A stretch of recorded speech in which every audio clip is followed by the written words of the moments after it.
নন্দিতা শিবপ্রসাদের নতুন সিনেমা বহুরূপী, যেটা ওটিটি অর্থাৎ জি5 এ কিছুদিন আগে রিলিজ হয়েছে। তারপরে আমি সিনেমাটা দেখলাম।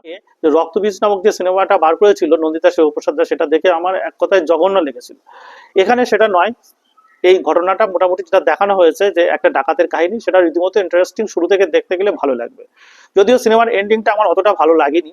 এখানে দেখানো হয় যে হচ্ছে একজন ডাকাত, সে নানাভাবে তার বিরুদ্ধে যে অন্যায় মামলাটা করা জন্য সে একজন পুলিশকে দোষী মানে, তো তাকে হেনস্থা করার জন্য বারবার একই জায়গায় ডাকাতি করা শুরু করে। এখানে দেখানো হয় যে মানে প্রচুরবার ডাকাতি করে, যেটা একটু মানে কি বলবো, আমার অতটা মনে হয়নি যে এরকম হতে পারে। কেননা ডাকাতি করা তো এত সোজা নয়, এবং তারপরে কাছাকাছি একই জায়গার ভেতরে বারবার একই প্যাটার্নের ডাকাতি করা আমার মনে হয় না কখনো সম্ভব।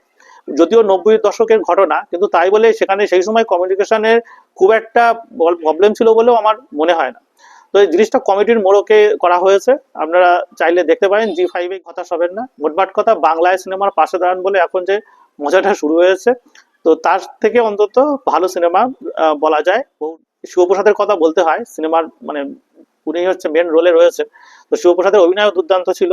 শিবপ্রসাদের সঙ্গে কৌশানীর অভিনয়টাও কিন্তু ব্যাপক নজর কেড়েছে, এবং আমার মনে হয় কৌশানী পরবর্তীকালে বাংলা ইন্ডাস্ট্রিতে অন্যতম সেরা নায়িকা হিসেবে চলে আসছে। আরো অনেক খবর পাওয়ার জন্য অবশ্যই সাবস্ক্রাইব করতে এবং ফলো করতে ভুলবেন না, লাইক দিতেও ভুলবেন না। ধন্যবাদ।